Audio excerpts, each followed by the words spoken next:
Guys എല്ലാവരും ഒന്ന് ശ്രദ്ധിച്ച്, അവിടെ എന്തോ സംഭവിക്കുന്നില്ലേ? എന്താണെന്നറിയണ്ടേ? ഞാൻ പറഞ്ഞുതരാം.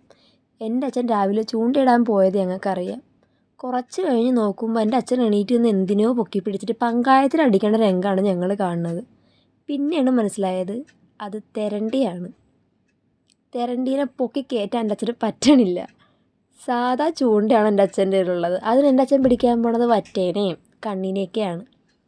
എന്തോ ഒരു ലക്കിന് അതിൽ തെരണ്ടി പെട്ട്.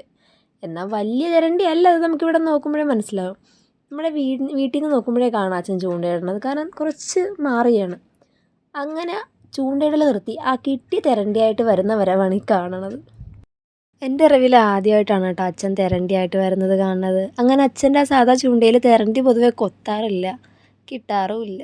പക്ഷെ ഇപ്പം ആ തെരണ്ടി കിട്ടിയതിൽ ഞങ്ങൾക്ക് വളരെ സന്തോഷം. എൻ്റെ മകനാണെങ്കിൽ അപ്പേ തെരണ്ടി എന്നും പറഞ്ഞ് നിൽക്കുകയെ വലിയ സന്തോഷത്തിൽ തുള്ളിച്ചാടി നടക്കരുതവൻ, ഞങ്ങളെയൊക്കെ വിളിച്ച് കാണിക്കുകയെ.